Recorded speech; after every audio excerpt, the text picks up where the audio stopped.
la petición de Texas, sino desde antes Guerrero, convencido de, porque estaba Viesca, que era un secretario, ¿verdad? Ahí y era de Coahuil tejano, entonces él le advierte el peligro que hay de que estos se levanten y entonces hace la excepción. Pero eran prácticamente los únicos esclavos que había en México.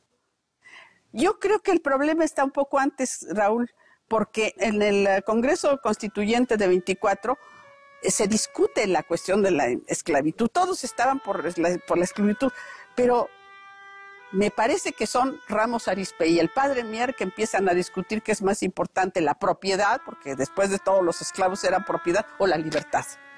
Y en eso se queda pendiente. Y no se aprueba ninguna de las leyes de colonización.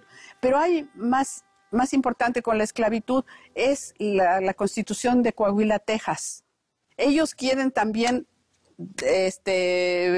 emancipar a los esclavos, pero la pregunta de Austin es ¿con qué les van a pagar a los amos de los esclavos?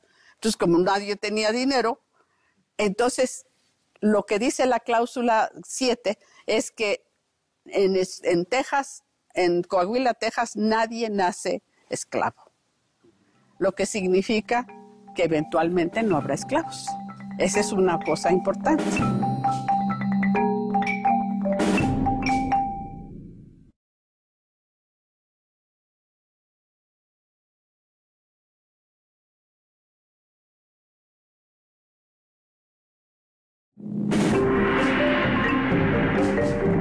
Sí, yo creo que hay que hacer hincapié en este último punto que trató usted, doctora, en el asunto de la esclavitud, ¿no? ¿Qué importancia tiene o qué importancia va a tener en el desarrollo de Texas lo que llamaban los del sur esta peculiar institución?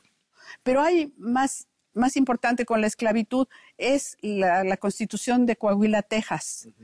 En Coahuila, Texas, nadie nace esclavo. Lo que significa que eventualmente no habrá esclavos. Esa es una cosa importante, ¿verdad? Pero de todas maneras, uno piensa en esta región, se dan cuenta cuando hay el primer levantamiento o intento de separación en Nacogdoches, que es muy interesante, pero en ese momento los mexicanos empiezan a preocuparse. Y otra cosa que a los norteamericanos les interesa la compra de Texas, que desde la compra de Luisiana decían que era parte de Texas. Sí. Ese argumento lo manejan mucho. Sabemos que desde que llega Poinsett, uno de sus objetivos es la compra de Texas.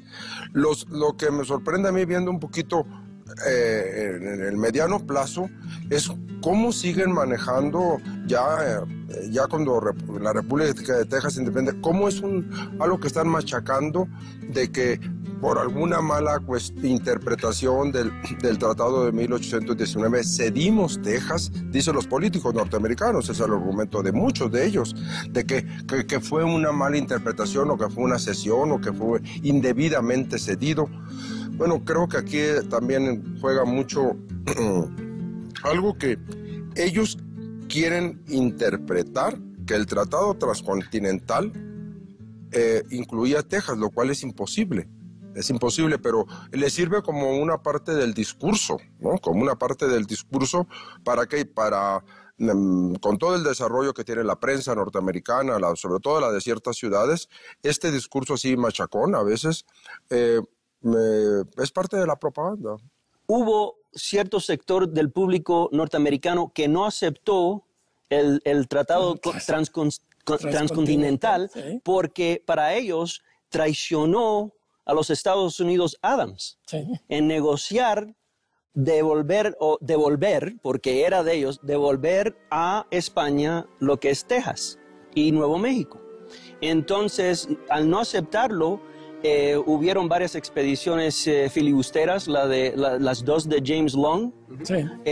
Hubo una compañía en Nashville que trató de organizar la manera de quitarle a lo que viene después del 21, viene siendo México, a México el territorio de Texas, hasta el Bravo. Perdón, pero de cualquier forma era una violación a un tratado firmado, sí. Un tratado internacional firmado. Por eso Poinsett no insiste, porque Poinsett tiene muy mala prensa en México, pero realmente era una gente muy sutil y educada. Y cuando Alamán le dice, no, Texas no está discutible, nosotros heredamos el tratado Adams-Smith, transcontinental, lo que sea, esto es lo vigente. Y él lo acepta y nunca vuelve a insistir. Pero llega Butler y Butler pues es un especulador, es un borracho aventurero que además todo el mundo sabe que anda diciendo que van a tomar Texas, etcétera, etcétera. Pero curiosamente ese es el que logra firmar el primer tratado entre México y Estados Unidos, gracias a que le quita la clausulita aquella que era el obstáculo para aceptarla, de devolver los esclavos que huyeran a México. Esa no la aceptó México nunca. Pues allí empieza el gran problema con los tejanos, porque uno de los generales de origen virginiano que nombra Mieri Terán cuando es inspector en Texas y comandante general, lo nombra para defender Galveston. Allí huyen dos esclavos, sí. Y él los protege, porque dice, no, pues pídanlos, vienen siguiéndolos, y dice, yo no los devuelvo. Se tienen que pedir diplomáticamente. Y eso pues causa un motín y de los primeros problemas. Ahora, se dice mucho que había problemas de relación entre católicos y tejanos. Yo creo que la vida tan dura de Texas hacía que esto fuera menos evidente al principio. Van a entrar varias oleadas, porque Mieri Terán dice, los colonos viejos son decentes, sí, honrados, trabajadores, todo. Pero entra este grupo de gente que ya viene con fines anexionistas, como Houston y todos estos grandes esclavistas del sur, y eso sí ya vienen con otras intenciones. Y van a explotar la necesidad de esclavos, porque ellos sí... si uno sigue la correspondencia de Austin da bandazos con respecto a la esclavitud. Es hasta 35, cuando está todavía en México, que dice el destino de Texas es la esclavitud. Pero el gobierno mexicano sí se da cuenta del problema, y en 1830, cuando le llega el primer informe de Mieri Terán, que no va a Texas a espiar, sino va a marcar la frontera, pero tiene que hablar de Texas. Entonces allí promueve esa ley, Reinaldo. Sí, la nueva ley de colonización. De 1830, que bueno, el gobierno de Bustamante es el que la decreta, la promueve Alamán. Pero la promueve Alamán por los informes de Mieri Terán. Y bueno, ahí hay algunas... se quiere como revertir el proceso. Este proceso, pues que ya había... pues llevaba ya varios años y había entrado mucha gente. De hecho, Mieri Terán dice que ya la proporción es 10-1 entre angloamericanos y mexicanos. Eso me parece en 28, 29.